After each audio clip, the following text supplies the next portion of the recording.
നമുക്കിന്നൊരു avocado sandwich ഉണ്ടാക്കാം. അപ്പോൾ അവോക്കാഡോ ഷേക്കിന് ശേഷം ഞാൻ അടുത്തതായിട്ട് അവതരിപ്പിക്കുന്നത് അവോക്കാഡോ സാൻഡ്വിച്ചാണ്.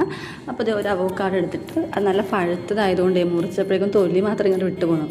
അപ്പോൾ അതെടുത്തിട്ട് അതിൻ്റെ ഫ്ലഷ് എല്ലാം എടുത്ത് അതിനകത്തേക്ക് കുറച്ച് കുരുമുളക്, ചില്ലി ഫ്ലെക്സ്, ഉപ്പൊക്കെ ഇട്ടിട്ട് ഞാൻ ജസ്റ്റ് നന്നായിട്ടൊന്ന് മിക്സ് ചെയ്ത് മാറ്റി വെക്കുന്നുണ്ട്.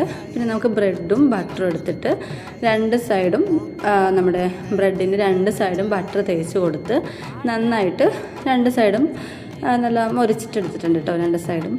അത് കഴിഞ്ഞിട്ട് നമ്മൾ മുട്ട ഒരു മൂന്ന് മുട്ട എടുത്തിട്ടുണ്ട്. 3 മുട്ടയും ഈ ബുൾസെ പോലെയല്ല, മറ്റേ നമ്മുടെ ഓംലേറ്റ് പോലെ ആക്കി എടുത്തിട്ടുണ്ട്. ബുൾസെ പോലെയാണ് ആദ്യം ഞാൻ ഇതാക്കാൻ വേണ്ടി വരുന്നത്, പിന്നെ ഞാൻ ഓഫീസിലേക്ക് കൊണ്ടുവരുന്നതാണ്.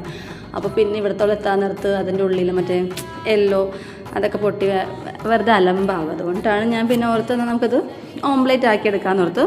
പിന്നെ മൊത്തം 6 സ്ലൈസ് ബ്രെഡും എടുത്തിട്ടുണ്ട്, 3 മുട്ട എടുത്ത് അങ്ങനെ നമ്മളതെല്ലാം റെഡിയാക്കിയിട്ട് നമ്മൾ അതിനുള്ളതായിട്ട് ഫ്ലഷൊക്കെ എന്താണ് അവോക്കാഡോടെ ആ മിക്സ് തേച്ച് കൊടുത്ത് മുട്ടയും വെച്ചിട്ട് ഞാനത് മുറിച്ചെടുത്തിട്ടുണ്ട്. കാരണം നമുക്കൊരു ചെറിയ പാത്രത്തിൽ വെച്ചിട്ട് പോകാനേ പറ്റുള്ളൂ, അത്രയും വലിയ പാത്രം വീട്ടിലില്ലാത്തതുകൊണ്ട് ഞാൻ മുറിച്ചെടുത്ത് അങ്ങനെ ഓഫീസിലെത്തി ഞങ്ങൾ 4 പേരും കൂടി പാൻട്രി പോയിരുന്ന് കഴിക്കാൻ വേണ്ടി പോവാണ്. അപ്പോൾ അവർക്ക് ഞാനത് കൊടുത്തു, അവരത് എടുത്തു, അവർ കഴിച്ചു. അവർക്ക് ഇഷ്ടപ്പെട്ടെന്നാണ് അവർ പറഞ്ഞത്. ഇച്ചിരി എരിവുണ്ടായെന്ന് പറഞ്ഞു, കാര്യം ഞാൻ ചില്ലി ഫ്ലെക്സ് നമ്മുടെ എഗ് ഓംലേറ്റിനകത്തും ചേർത്തിട്ടുണ്ടായിരുന്നു. പിന്നെ അതുപോലെ തന്നെ നമ്മുടെ അവോക്കാഡോ ഫ്ലഷിനകത്തും ചേർത്തിട്ടുണ്ടായിരുന്നു. അപ്പോൾ എൻ്റെ വീഡിയോ ഇഷ്ടപ്പെട്ടെങ്കിൽ ലൈക്ക് ചെയ്യണം, ഷെയർ ചെയ്യണം, സബ്സ്ക്രൈബ് ചെയ്യണം.